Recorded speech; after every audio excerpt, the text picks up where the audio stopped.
বিশ্ব সংবাদে আপনাকে স্বাগত। শুরুতেই জানাবো হাতে পাওয়া সর্বশেষ আন্তর্জাতিক সংবাদের শিরোনাম, পরে বিস্তারিত।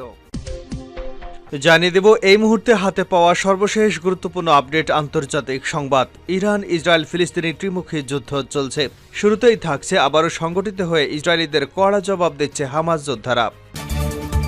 এবারে জানাবো ইন্দোনেশিয়ার সুমাত্রা দ্বীপে আগ্নেয়গিরি থেকে নেমে আসা ঠান্ডা জমাটবদ্ধ লাভার ঢলে ৫৭ জনের মৃত্যু হয়েছে। নিখোঁজ রয়েছেন আরও অন্তত ২২ জন। জানাবো তুরস্কের বিভিন্ন হাসপাতালে ফিলিস্তিনি সশস্ত্র গোষ্ঠী হামাসের ১,০০০-এরও বেশি যোদ্ধা চিকিৎসা নিচ্ছেন বলে জানিয়েছেন দেশটির প্রেসিডেন্ট রিসেপ তাইয়েপ এরদোয়ান। এবারে থাকছে পাকিস্তানের সাবেক প্রধানমন্ত্রী ইমরান খানের সঙ্গে কি সেনাবাহিনীর সমঝোতা হবে। এদিকে ইউক্রেনের দ্বিতীয় বৃহত্তম শহর খার্কিভের কাছে উত্তর পূর্বাঞ্চলীয় সীমান্ত শহর ভোবোচানস্কে ঢুকে পড়ার দাবি করেছে রুশ বাহিনী। সীমান্ত এলাকায় আকস্মিক হামলা চালিয়ে ৯টি গ্রাম দখলের দাবি করেছে তারা। এবং সর্বশেষ জানাবো গাড়ি বাড়ি নেই মোদির, আরও যা যা উল্লেখ করলেন তার নির্বাচনী হলফনামায়। উত্তরপ্রদেশের বারাণসীতে নিজের মনোনয়নপত্র দাখিল করেছেন ভারতের প্রধানমন্ত্রী নরেন্দ্র মোদী। হলফনামায় সম্পত্তির হিসাব জমা দিয়েছেন তিনি। এতে দেখা গেছে মোটা দাগে তার ৩ কোটির সামান্য বেশি সম্পত্তি রয়েছে, তবে নেই কোনো গাড়ি কিংবা বাড়ি। এতক্ষণ শিরোনাম শুনছিলেন, এবার বিস্তারিত। প্রিয় দর্শক, আপনি যদি এই চ্যানেলে নতুন হয়ে থাকেন, ভিডিওটি দেখতে দেখতে চ্যানেলটি সাবস্ক্রাইব করে আমাদের সঙ্গেই থাকুন। আর এই ভিডিও সম্পর্কে আপনি আপনার মূল্যবান মতামতটি কমেন্ট বক্সে জানিয়ে দিন।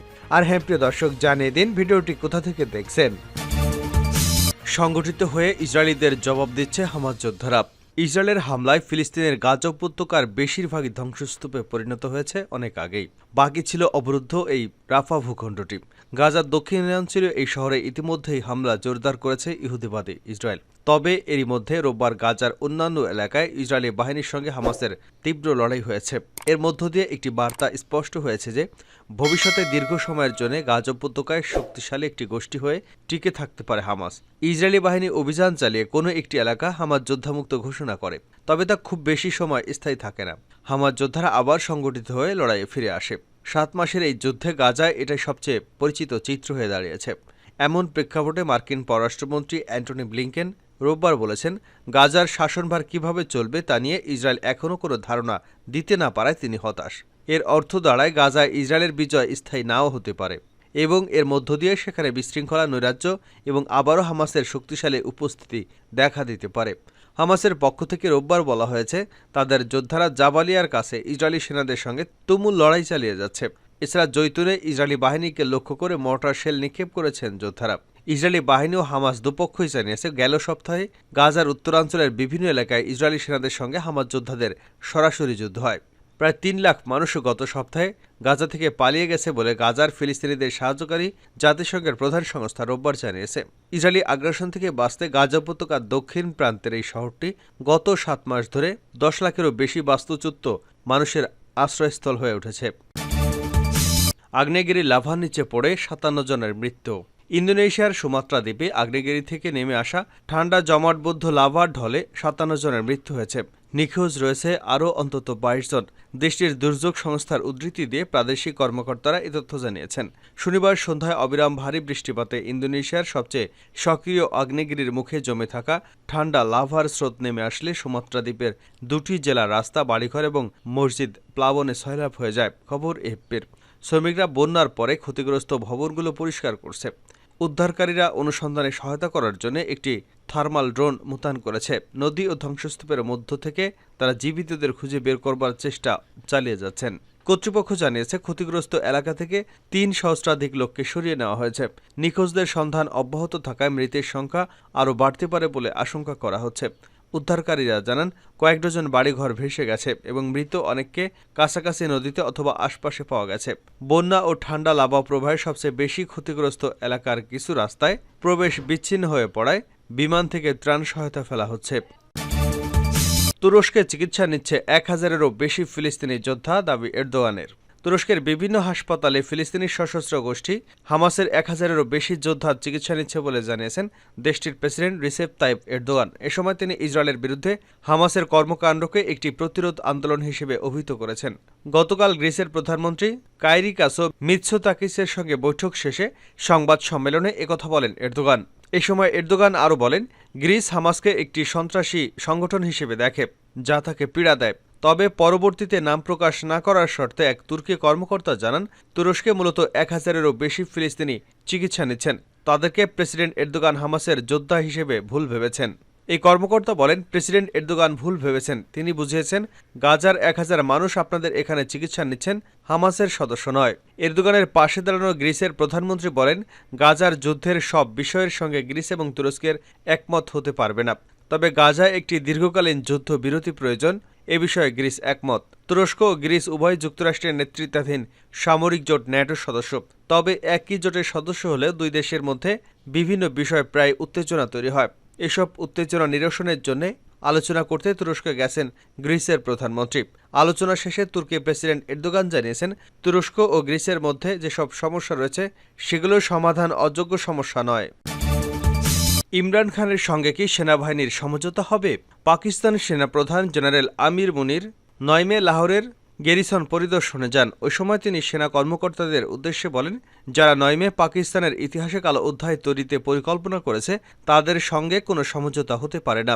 গত বছর ইসলামাবাদের হাইকোর্টে একটি দুর্নীতির মামলা শুনানিকালে পাকিস্তানের সাবেক প্রধানমন্ত্রী ইমরান খান হাজিরা দিতে গেলে তাকে গ্রেপ্তার করার পর বিক্ষোভে ফেটে পড়েন তার দলের নেতাকর্মীরা। এরই পরিপ্রেক্ষিতে 9 মে পাকিস্তানে ব্যাপক সহিংসতা চালায় পিটিআই নেতাকর্মীরা। ইমরান খানের মুক্তির দাবিতে হাজার হাজার নেতাকর্মী ও সমর্থকরা রাস্তায় নেমে সহিংস বিক্ষোভ করেন। আগুন ধরে দেওয়া হয় সেনাবাহিনীর স্থাপনায়। হামলা থেকে বাদ যায়নি রাওয়ালপিন্ডিতে অবস্থিত পাকিস্তান সেনাবাহিনীর সদর দপ্তরও। এই ঘটনার 2 দিন পর ইমরান খানকে ছেড়ে দেওয়া হয়, কিন্তু পরবর্তীতে অগাস্টে তাকে আবারও গ্রেপ্তার করে পুলিশ। দ্বিতীয়বার ইমরান খানকে গ্রেপ্তার করার আগে পিটিআইয়ের হাজার হাজার নেতাকর্মীকে গ্রেপ্তার করা হয়। এর ফলে ইমরান খানের দলের সঙ্গে সেনাবাহিনীর বিরোধের বিষয়টি জনসম্মুখে আসে। 9 মে পাকিস্তানে যে ঘটনা ঘটেছে তার 1 বছর পূর্ণ হয়েছে। বিশ্লেষকরা বলছেন, রাজনৈতিক স্বার্থে ইমরান খানের সঙ্গে সেনাবাহিনীর যে ভাঙা সম্পর্ক তৈরি হয়েছে তা সংকটে পড়েছে অর্থনীতিতেও। এর ফলে পাকিস্তানের 24 কোটি মানুষের জীবন হয়ে উঠেছে দুর্বিষহ। 2023-এর 9 মের ঘটনায় পাকিস্তানের অন্যতম শক্তিশালী বাহিনীটি চরম সংকটের মুখে পড়ে।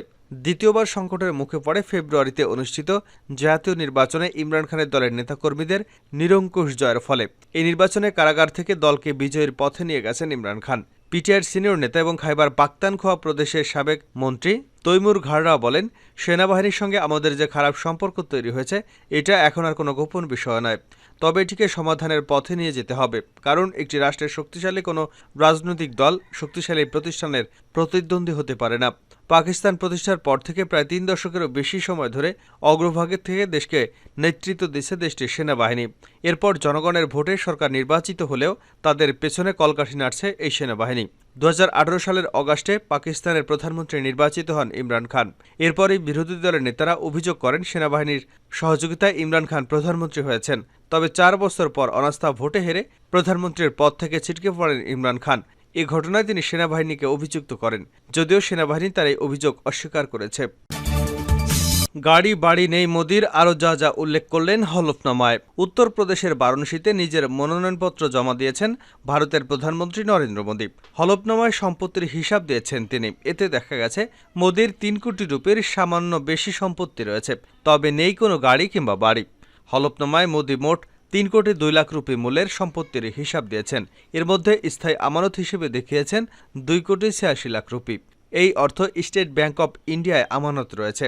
বর্তমানে তার হাতে নগদ অর্থ রয়েছে 52,920 রুপি। তাছাড়া আরও 2টি ব্যাংকের অ্যাকাউন্টে তার রয়েছে 80,304 রুপি। তাছাড়া ন্যাশনাল সেভিংস সার্টিফিকেটে 9,12,000 রুপি বিনিয়োগ রয়েছে ভারতের প্রধানমন্ত্রী নরেন্দ্র মোদীর।